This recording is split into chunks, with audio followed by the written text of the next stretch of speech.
কলিযুগ পাবন অবতার পরম প্রেমময় প্রেম পরতত্ত্ব সীমা রাস বিলাসের চরম পরিণতি প্রেম বিবর্ত বিলাস শ্রীমূর্তি সভজন বিভজন সর্বপ্রয়োজন অবতার সার শিরোমণি কলিযুগ জীবের একমাত্র আশ্রয় গতি সংকীর্তন পিতা শ্রী শ্রী শচীনন্দন নদিয়া বিহারী শ্রী গৌরহরি প্রেম চিন্তামণি দাতা শিরোমণি পরম উদ্ধারণ পরম পাবন দয়াল শ্রী নিতাই চাঁদের মহা অনুকম্পায় শ্রী শ্রী ব্রজ নবযুবদন্দ রাধা মাধবের অহেতুকী করুণায় বঙ্গজননী পাটকেল ঘাটাস্থিত পাটকেলেশ্বরী এই মহাতীর্থে বঙ্গাব্দ 1432 তার শুভ প্রারম্ভিক এই শুভ নববর্ষের শুভ লগনে শুভ মহেন্দ্রক্ষণে আকাশের যত নীল প্রভাতের যত লালিমা হৃদয়ের যত অনুভূতি অরণ্যের যত সবুজতা আর সমুদ্রের সকল গভীরতা মিশিয়ে আমরা শ্রী গুরুপাদ পদ্মে শশা গুরুপাদ পদ্মে এই নববর্ষের মহামহেন্দ্রক্ষণে জীবনধন জীবন সর্বস্ব প্রাতঃস্মরণীয় পরম বন্দনীয় শ্রী গুরু মহারাজের চরণ বন্দনা পূর্বক দণ্ডবত প্রণতি জ্ঞাপন করি। 16 প্রহার ব্যাপী ভুবন মঙ্গল বিশ্ব পাবন কলিযুগের যুগধর্ম জীবধর্ম শ্রী শ্রী হরিনাম সংকীর্তন মহাযজ্ঞের আজ শুভগন্ধাদি অধিবাস মাঙ্গলিক শ্রীপর্ব। এই শ্রীপর্বে মাঙ্গলিক পর্বে এই মহান নামযজ্ঞের যিনি সর্বাধ্যক্ষ সেবাচার্য তৎসহ আজ আমাকে অকৃপণ মহাদানের জন্য যিনি ভাগবতীয় প্রেরণা ভাগবতীয় আশীর্বাদ স্বরূপ আমার সম্মুখে উপস্থিত আছেন, তিনি আমার বড় গুরু ভ্রাতা পরম আচার্য ভাগবত আচার্য শুদ্ধ শাস্ত্রীয় ব্যাখ্যাতা শ্রী নারায়ণ কৃষ্ণ দাস মহাশয়। তার করকমলে দণ্ডবত প্রণতি জ্ঞাপন পূর্বক সমাগত গৌড়ীয় আচার্য কুলতিলক ভাগবত আচার্যজন মহন্তজন সন্তজন সাধুজন গুণীজন মান্যজন শ্রদ্ধাশীলা দেবীমূর্তি কল্যাণিয়া মাতৃগণ সকল ভক্ত চরণে সশ্রদ্ধ দণ্ডবত প্রণতি।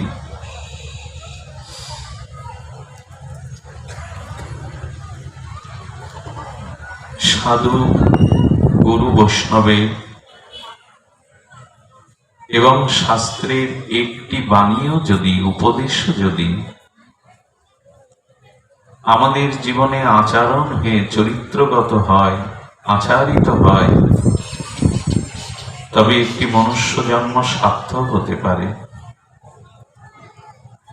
যদি সাধু মহতে শ্রীগুরু শাস্ত্রের একটি ভগবত উপদেশও একটি মাত্র আমাদের জীবনে চরিত্রগত হয় ব্যবহারে তার প্রতিফলন আসে তো আমাদের জীবন ধন্যাতি ধন্য হবে। দৃষ্টান্ত স্বরূপ বলা যায় উপনিষদের সেই মহাবাণী সর্বং খলিদং ব্রহ্ম, ঈশ্বর সর্বত্র সর্বদা, এই বাণী যদি আমরা এখন আজ এই মুহূর্ত থেকে হৃদয়ে ধারণ করি বিবেক চেতনার দ্বারা আমাদের ব্যবহারিক জীবনের প্রতিফলন ঘটাতে পারি আপনি কোনোদিন আর পাপ কাজ করতে পারবেন না। যদি এই মুহূর্তেই আপনি সিদ্ধান্ত রূপে জীবনে মেনে নেন যে ভগবান সর্বত্র সর্বদা, পাপ করবেন কোথায়, অন্যায় করবেন কোথায়? যদি জেনেই যান সিদ্ধান্ত রূপে যে ঈশ্বর সব স্থানেই অবস্থিতি, তার সর্বত্র তিনি, পাপ করব কোথায়? একটি বাণীও যদি শাস্ত্র, শ্রীগুরু শ্রী বৈষ্ণবে ভাগবতের একটি বাণীও যদি আমাদের জীবনের প্রতিফলন ঘটে, আমাদের জীবন পরিবর্তন হতে বাধ্য, সুসংস্কার আসতে বাধ্য।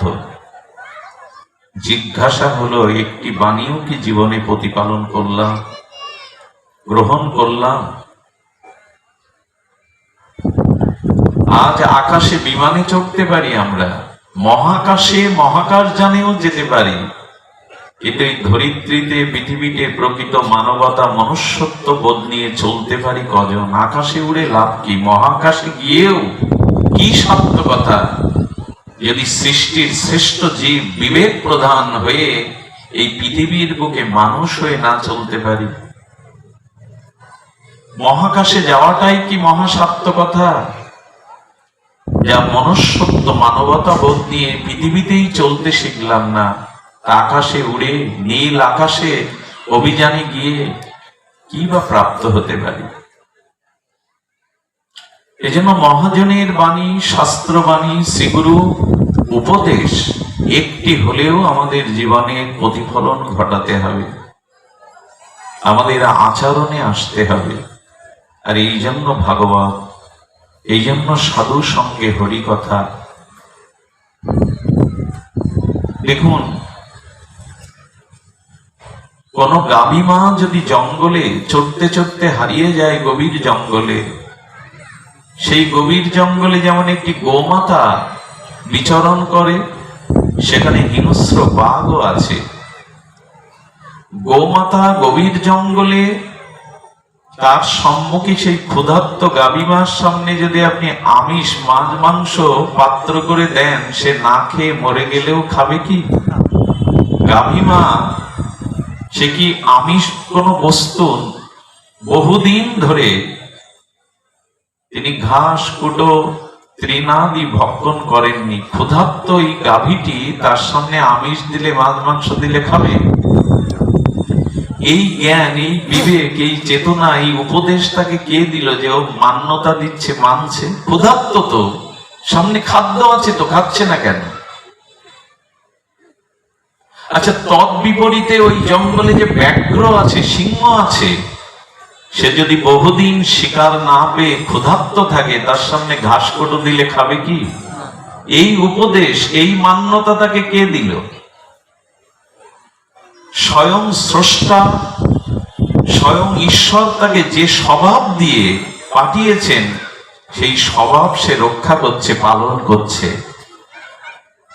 একটি গাভী মা জল তৃণাদি ঘাস কুটোর অভাবে যদি মরেও যায়, তবু আমিষ সে ভক্ষণ করবে। এই উপদেশ ঈশ্বর কর্তৃক, এই বিধি, এই স্বভাব সে পালন করছে। অথচ মানুষ সৃষ্টির শ্রেষ্ঠ জীব হয়েও, বিবেক প্রধান হয়েও, বিচার বুদ্ধি বিবেক প্রধান হয়েও আমার উপরে ঈশ্বরের যে নির্দেশ, সেটা আমি পালন করতে পারছি না। এটা মানব সভ্যতার লজ্জা হওয়ার কথা। পৃথিবীতে সমস্ত প্রাণী তার ঈশ্বর কর্তৃক স্বভাব এবং সংস্কারকে পরিত্যাগ করেনি। শুধু মানুষ, আমাদের চেতনশীল বলা হয়, সৃষ্টির শ্রেষ্ঠ মান্যতা এই মানুষকে দেয়া হয়েছে। সবার উপরে মানুষ সত্য বা শ্রেষ্ঠ, সেই মান্যতার প্রতিফলন আমার ব্যবহারে আছে কি? আপনাদের থাকতে পারে, আমার মতো মাদিস্য জনের নাই। এই জন্য নিবেদন করব যে আসুন আমরা প্রথমেই শাস্ত্র বাণীকে, মহাজন বাণীকে, শ্রীগুরু আজ্ঞাকে, সাধুমুখে হরিকথাকে হলেও জীবনে একটি হলেও তার প্রতিফলন ঘটাতে চেষ্টা করি। অমল পুরাণ সর্ববেদান্ত সার শ্রীমদ্ ভাগবতের প্রতিটি অক্ষর, প্রতিটি উপদেশ এত বলশালী, এত মহাশক্তিশালী, আপনার জীবনকেই পরিবর্তন করে দিতে পারে। নিঃস্ব, রিক্ত, স্খলিত, পতিত জীবের এই ভগবত বাণী হলো তার জীবন সার্থক করার শ্রেষ্ঠ উপায়। এই জন্য দাদাজি প্রথমেই বলে গেছেন, ভগবানের এই অমৃতময়ী বীর্যবতী তার নাম রূপ লীলা কথা যেন আমরা পান করি, কান দিয়ে শ্রবণ না করি, কর্ণর সাথে সাথে আমরা মন দিয়ে, হৃদয় দিয়ে যেন এই হরিকথার অসম্পৃতকে পান করি। সকলের কাছে এই বিনীত অনুরোধ দেখে আমি একটি শ্লোক উচ্চারণ করেছিলাম ভাগবতের।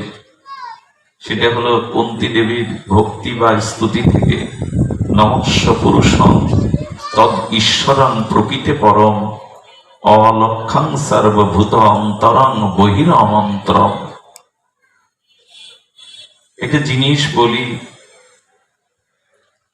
শ্রী ভগবানের বিয়োগে, শ্রী ভগবানের বিরহে আমাদের চিত্তে কোনো ব্যথা জাগে কি? কি অদ্ভুত এই জগৎ! ত্রিগুণময় মায়ার কি দুর্দার্য প্রভাব। দুটো টাকা পাইনি বলে, দুটি সম্মান পাইনি বলে, নিজের মনের মতো সংসার, স্ত্রী, পুত্র, ধন, পদ, প্রতিষ্ঠা পাইনি বলে কত শোক, কত হাহাকার। কিন্তু ভগবান পেলাম না বলে, তোমার ভজন হলো না বলে আজও তো হাহাকার হৃদয়ে জাগলো না। ভগবানের বিয়োগে, পরম প্রিয়ের বিয়োগে আমাদের চিত্তে বিরহ নাই। কেন নাই জানেন? আমার চিত্তে, মাদিসজীবের চিত্তে নাই। কেন না?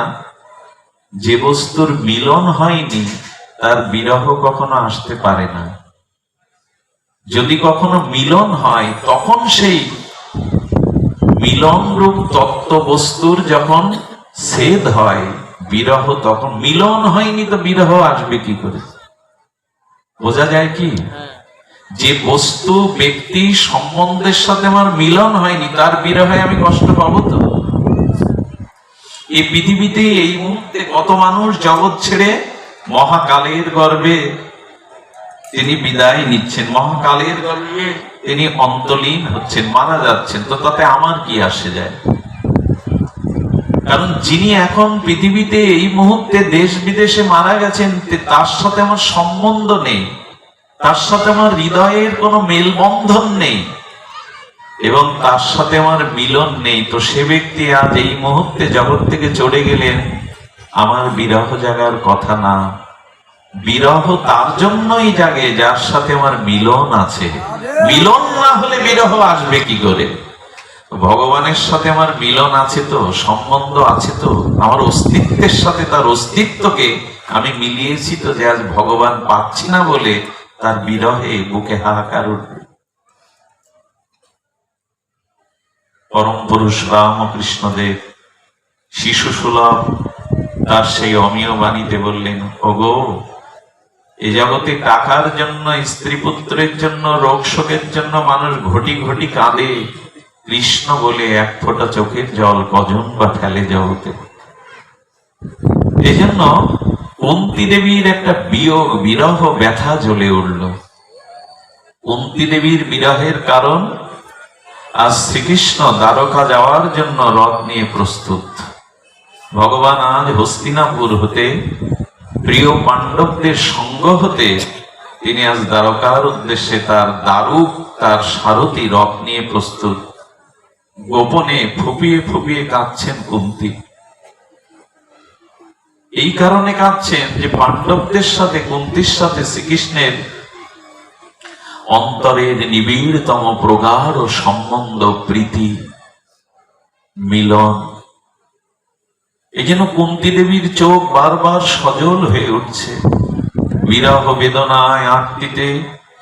তিনি যেখানে রথ, যে পথ দিয়েই যাবে দ্বারকায়, সেই পথের এক প্রান্তে বসে ফুপিয়ে ফুপিয়ে নিচ্ছরিণী ঝর্ণার মতো বিরহ অশ্রু প্লাবিত হয়ে কুন্তী দেবী আজ কাঁদছেন। একটা জিনিস আপনাদের বলি, ছোট্ট কথা হৃদয়ে লিখে নিন।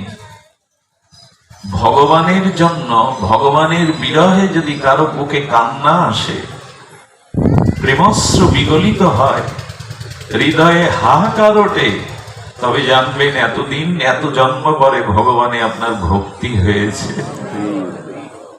যদি ভগবানের বিরহে চোখ সজল হয়, ভগবানের বিরহে হৃদয়ে ব্যথা হাহাকার ওঠে, তবে জানবেন ভগবানে আপনার ভক্তি হয়েছে। ভক্তির লক্ষণ এটি। ভগবান বিরহে যদি চিত্তে হাহাকার ওঠে, হাহাকার আমরা দেখেছি গম্ভীরাতে, সেই রাধা কৃষ্ণ মিলিত তনু শ্রী গৌরাঙ্গ, এটা তারাজির প্রিয় আস্বাদ্য বিষয়। ব্রজে তিন ইচ্ছা পূর্ণ হয়নি গোবিন্দের, ব্রজনাথের, আমার প্রিয় পরম মনোহর শ্যাম সুন্দরের, ব্রজেন্দ্র নন্দনের তিনটে বাঞ্ছা পূর্ণ হয়নি। ওইসন রাধা প্রেমা, ওইসন মধুরিমা, ওইসন ভাবে সুখে অতিহ ভোর। পূর্ণতম, পূর্ণতর, বেদ যাকে বলেছেন পূর্ণ মিলন, যিনি পূর্ণ থেকে পূর্ণতর, পূর্ণতম, সর্বদাই পূর্ণ, সেই পূর্ণময় ভগবানেরও একটু অপূর্ণ থেকে গেল ব্রজলীলায়। রাধা প্রেম কিরূপ!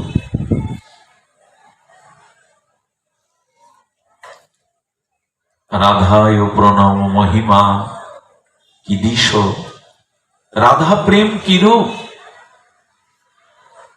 আর আশ্রয় তত্ত্বে রাধারানী আমাকে ভালোবেসে, আমার রূপমাধুর্য দর্শন করে, আমাকে সেবা করে কি সুখ আস্বাদন করেছে, এটি আমার অপূর্ণ থাকলো। এমন এই বাঞ্ছা ত্রয়ী পূরণের জন্য তাকে রাধা ভাবকান্তি নিয়ে, রাধা প্রেমকে গুরু করে শচী সিন্ধু গর্ভে উদয় হতে হলো। আর সেই উদয় হয়ে 24 বছরের নবদ্বীপ লীলাকে তিনি সাঙ্গ করে 6 বছর পদব্রজে ভারতবর্ষ পরিভ্রমণ করে ভক্তি ধর্ম প্রচার করে শেষ 18 বছর পুরীধামে অখণ্ড বাস করলেন। তন্মধ্যে 12 বছর, শেষ 12 বছর তিনি গম্ভীর গাম্ভীরা থেকে আর বের হননি। একটি দুটি দিন হলে বলা যেত, 12টা বছর তিনি বিরহ, আর তিনি সেই বিরহের বিষম দিনগুলিকে কাটিয়েছেন। সে ব্যাখ্যা করার স্পর্ধা আমার কই, অনুভব আমার কই। শেষ যে রহিল প্রভুর 12 বৎসর, কৃষ্ণের বিরহ স্ফূর্তি হয় নিরন্তর। রাধিকার দশা জয়ীছে উদ্ধব দর্শনে, এই মতো দশা প্রভুর হয় রাত্র দিনে। লঙ্কূপে রক্তদম দন্ত স্বভাবে, কবু অঙ্গ ক্ষীণ হয়, কবু অঙ্গ ফুলে। সেই গম্ভীর গাম্ভীরার মধ্যে গম্ভীরানাথ শেষ 12টা বছর কিভাবে কাটিয়েছেন চৈতন্য চরিতামৃতে উল্লেখ করেছেন। এই মহা অনুভবী গৌর পরিকর তার চৈতন্য চরিতামৃত লেখনী ফলকে যত রাত গভীর হতো, যত রাত গভীর থেকে গভীরতর হতো, মহাপ্রভু হৃদয়ের সেই মাথুর বিরহের ভাবনার বিরহে উদ্বেলিত হয়ে উঠত। এ যেন পূর্ণিমার চাঁদের সেই নদ নদী সাগরের উচ্ছ্বসিত তরঙ্গ। কৃষ্ণ বিরহের রাধা ভাব কান্তি নিয়ে মহাপ্রভু মাতুর বিরহের তরঙ্গ। রায় রামানন্দ স্বরূপ আমাদের কণ্ঠলগ্ন হয়ে বড় আত্মি নিয়ে বলতেন, স্বরূপ নাহি মোর কৃষ্ণ প্রেমধন, দরিদ্র মোর জীবন, দেহান্দ্রিয় বিতা হইল সব স্বরূপ। আমি দরিদ্র, আমি কাল, আমার কৃষ্ণ প্রেম নাই, আমার দেহ ইন্দ্র বৃথা হলো। যত গভীর রাত হয় প্রভুর শোক তত বাড়ে, বিরহ তত বাড়ে। মাঝে মাঝে প্রাচীরে তিনি মুখ ঘর্ষণ করেন, মাঝে মাঝে কোন এক অজানা আকর্ষণে তিনি প্রাচীর সিংহ দুয়ার ডিঙিয়ে এসে বাইরে পড়েন, গো গো করতে থাকেন। কবু অঙ্গ ক্ষীণ হয়, কবু অঙ্গ ফুলে। সেই বিরহের বিষম দিনে, বিরহের রজনীতে প্রভুর অস্থি সন্ধি মজ্জা বিগলিত হয়ে দীর্ঘ রূপ নিতেন। আবার কখনো কখনো সেই বিরহের বিষমতায় প্রভুর অঙ্গ প্রত্যঙ্গ হস্তপদ ভেতরে প্রবেশ করে মাটির ঢেলার মতো পূর্বাকৃতি পাকিয়ে যেতেন। এই ভাষা দিয়ে বর্ণনা করা যায়। স্বয়ং ব্রজেন্দ্র নন্দন সচ্চিদানন্দ পূর্ণ আনন্দময় চিন্ময় স্বরূপে তিনি নিজেই এটা আস্বাদন করেছেন যে ভগবানের জন্য বিরহই হলো প্রেম, ভগবানের জন্য অশ্রু, বিরহই হলো ভক্তি। সেটা 12টা বছর তিনি এই বিরহ স্রোতে ভাসমান ছিলেন, একটি দুটি দিন নয়। এজন্য জানবেন, যখনই ভগবানের জন্য হৃদয়ে বিরহ, ব্যথায়, বেদনায়, আর্তিতে সজল হবে চক্ষু, হৃদয় বিগলিত হবে, জানবেন আপনি অনেক জন্মের কোন সুকৃতি সৌভাগ্যে মহৎ গুরু কৃপায় ভক্তির রাজ্যে পা দিয়েছেন। আমাদের বিরহ নাই। বিরহ আসবে কি করে? সূচনায় আমরা বলেছি, মিলন না হলে বিরহ আসে না। ভগবানের প্রতি ভক্তি জাগ্রত আমাদের হয়নি যদি বিরহ না জাগে, যদি আরতি না জাগে। তবে এই আরতিগুলো কিন্তু আমার মতো ভক্ত শ্রোতার সম্মুখে দেখানোর নয়।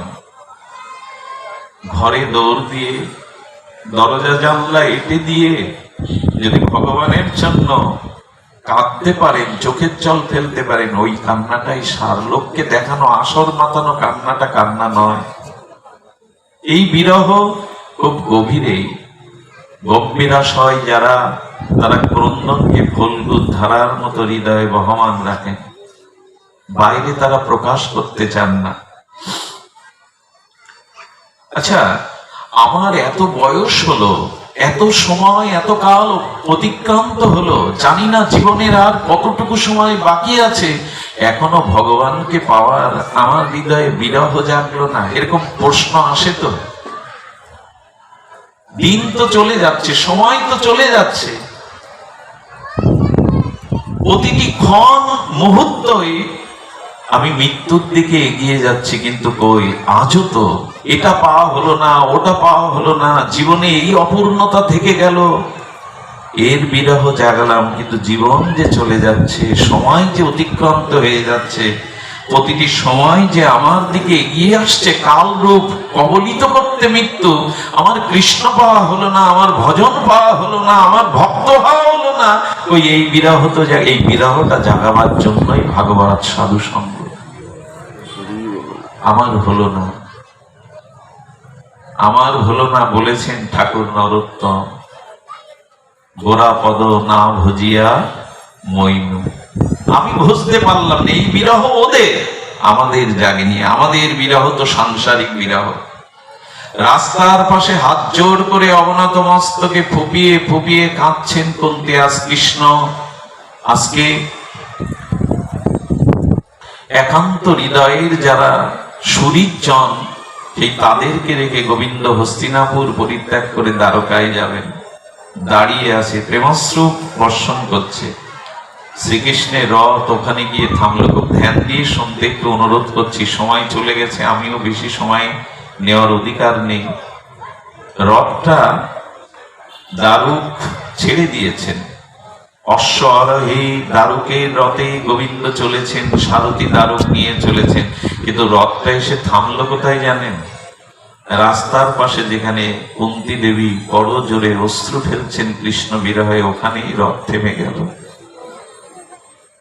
একটা জিনিস বলি, আবেগ আসছে আমি জানি না কেন। ভগবানের জন্য যদি অপেক্ষা থাকে, ভগবানের জন্য যদি বিরহ অশ্রু হৃদয় বিগলিত হয়, আমি বলছি স্বয়ং সর্বশক্তিমান পরতত্ত্ব ভগবান হলেও সেই ভক্তের চোখের জলকে এড়িয়ে, ভক্তের বিরহকে এড়িয়ে ভগবান এক পাও দূরে যেতে পারবেন না। এই যাওয়ার সাধ্য তার নাই। ভক্তের ভক্তি যদি বাধা হয়ে দাঁড়ায়, ভগবান এক পাও যেতে পারবেন না।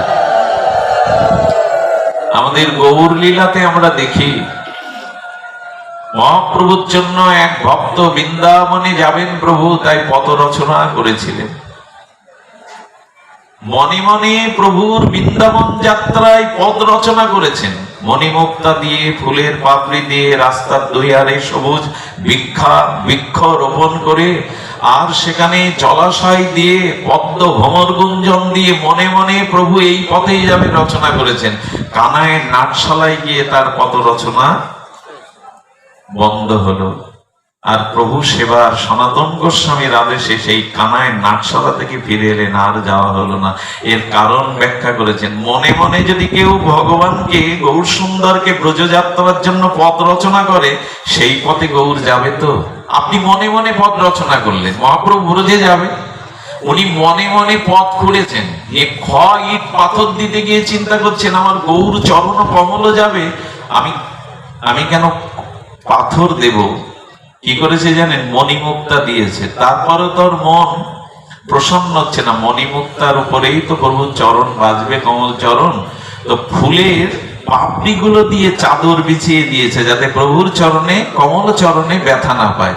আচ্ছা, ফুলের পাপড়ি দিতে গিয়ে আবার শক্ত অংশটাকে, কঠিন অংশটাকে বাদ দিয়েছে, যদি এটাও বাজে। প্রভু ব্রজে যাবেন এইটুখানি।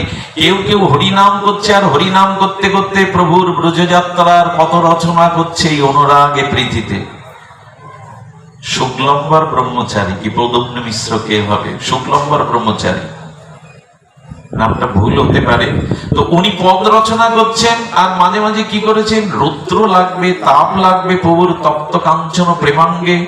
উনি কি করেছেন? রাস্তার পাশে বনায়ন করেছেন, বনায়ন করে সবুজ বৃক্ষ রূপায়ণ করেছেন, বৃক্ষে কোকিলের কলপুঞ্জম দিয়েছেন। আর কি করেছেন? মাঝে মাঝে পদ্ম প্রস্ফুটিত সরোবর, কল্লার ফুল ফুটিয়েছেন, ভ্রমরের গুঞ্জম দিয়েছেন। কিন্তু পথটা রচনা হলো বৃন্দাবনে নয়, এই বিহারের কানাইয়ের নাটশালা পর্যন্ত। আমার গৌর ওখানে গিয়ে থেমে গেলেন, কারণ ভক্তের প্রেমের পথ যে পর্যন্ত রচনা, আমার প্রেমময় ভগবান সেই পথেই যাবেন, সেই পর্যন্তই যাবেন। আচ্ছা, মনে মনে পথ রচনা হলো, গৌর ওই পথে গেলেন না, জগতের কোন ভৌগোলিক পথে গেলেন? জগতের কোন পথেই তো যাচ্ছেন, বিহার হয়ে, নাটশালায়। কিন্তু মহাপ্রভু যখন ব্রজযাত্রায় প্রথম পদবিন্যাস করছেন, তখন মনে মনে শুক্লম্বর ব্রহ্মচারীকে বলছেন, আমি তোমার প্রেমের পথেই আজ পা দিলাম। ওখানে যেমন মনে মনে পদ রচনা করা, এখানে মনে মনে হৃদয়ে ভগবান বললেন, তোমার পথেই আমি যাচ্ছি। এই জন্য ভক্ত যেখানে প্রেম ও ভক্তিতে দাঁড়িয়ে ভগবানের উপেক্ষা করার ক্ষমতা নেই, ভক্তের চোখের জলকে, বিরহকে এড়িয়ে সেখান থেকে চলে যাবে। কুন্তী দেবীর সামনে এসে রথ থেমে গেল। যেখানে রথ থামলো, সঙ্গে সঙ্গে গোবিন্দই নির্দেশ দিয়েছিলেন, দারুক এখানে রথ স্থাপন করো, আর যেও না। শ্রীকৃষ্ণ নিজে নেমে এসেছেন, অনবরত প্রেমাশ্রু বর্ষণ হচ্ছে। ভগবান এ দেখে কুন্তী দেবী কৃষ্ণকে জড়িয়ে ধরে শুধু হৃদয়ের আত্মীতে দরদ মাখানো কণ্ঠে একটি কথা বলল, আমাকে ছেড়ে যাচ্ছ? আমাকে ছেড়ে চলে যাচ্ছ? কোনই এখানে খুব বেশি ভাষার প্রয়োজন নেই।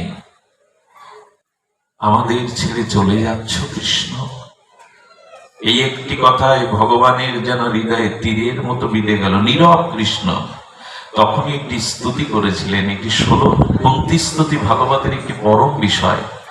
সেই স্তুতিটা হলো ওই নমস্য পুরুষং তৎ আদ্য ঈশ্বরং প্রকৃতে পরম অলক্ষণাং সর্বভূত আত্মার অন্তর বহিরন্তরম। তিনি স্তুতিতে বলেছিলেন, কুন্তীর স্তুতি সাধারণ নয়, কাঁদছেন তিনি, হৃদয়ে তার বিরহ বেদনা, চোখে প্রেমাশ্রু বিগলিত হচ্ছে। তবু শ্লোকটি, স্তুতিটি কি করছেন শুনুন। বন্দনা করছেন, বৈষ্ণবগণ এমনি করেই স্তুতি করেন ভগবানের। প্রভু তুমি অন্তরে বাহিরে জগতে সর্বস্ব, তুমি পরম পুরুষ। এই পৃথিবীর অনু পরমাণুতে অন্তরে বাহিরে শুধু আত্মরূপ, আত্মা পরমাত্মা স্বরূপ তোমারই অস্তিত্বই বিদ্যমান। এ আমি জানি, তুমি সবখানে, সব হৃদয়ে আছো। তবু কুন্তী দেবী এটি জানার পরেও তিনি সেই বিরহ আরতিতে ক্রন্দন করছেন, আমি জানি সর্বত্র তুমি। যেমন আমাদের ভাগবত সত্যম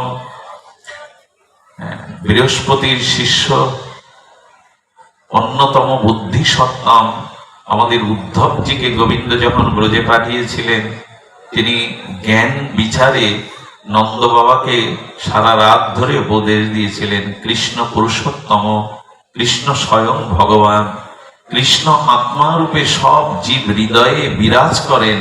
আপনি কেন শুধু কৃষ্ণ কৃষ্ণ বলে কাঁদছেন, ছেলে ছেলে বলে কাঁদছেন? কৃষ্ণ পরম পুরুষ, শ্রীকৃষ্ণ পরম পুরুষ, সর্ব হৃদয়ে তার অবস্থিতি, সর্ব হৃদয়ে তার বাস। এভাবে যখন জ্ঞান প্রজ্ঞা শাস্ত্রের বাণী দিয়ে সান্ত্বনা দিতে যাচ্ছেন, নন্দ বাবার চোখে আরো জল। এবং তিনি ভোরবেলা বলেছিলেন, উদ্ধব উদ্ধব, আমি মনে করেছিলাম কৃষ্ণের পাশে থাকতে থাকতেও তুমিও জ্ঞানী হয়েছে, কিন্তু এখন দেখছি তুমি বড় শিশু। উদ্ধব, তুমি সান্ত্বনা দিতে এসছো না বিরহকে জাগাতে এসছো?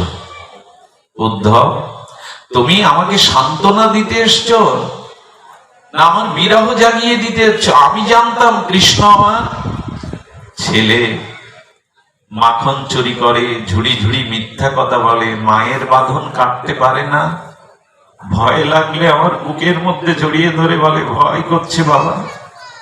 আর সেই আমার কৃষ্ণ ছেলেকে হারানোর ব্যথায় আমি এতদিন কাঁদছিলাম, কিন্তু তুমি আমাকে যে জানালে আমার ছেলেটা ছেলে নয়, তুমি প্রতিপাদন করতে চাইছো যে কৃষ্ণ স্বয়ং ভগবান। এই কথা সান্ত্বনার হলো। কারো ছেলে হারিয়ে গেছে এজন্য বাবা কাঁদছে, কিন্তু বাবাকে যদি এই জ্ঞান জানানো হয় যে তোমার ছেলে ছেলে নয়, ছেলে স্বয়ং ভগবান, তাহলে তো তাকে আরো কাঁদা উচিত। কারণ আমি মনে করেছিলাম আমি লোহার টুকরো হারিয়েছি, আমার ছেলে হারিয়েছি, এখন বলছো আমার ছেলে ছেলে নয়, স্বয়ং ভগবান। তো ভগবানকে হারিয়ে যারা হারায় তাদের থেকে হতভাগ্য এই জগতে কে আছে যারা ভগবানকে পেয়ে হারায়? এই জন্য সান্ত্বনার ভাষা তুমি জানো না।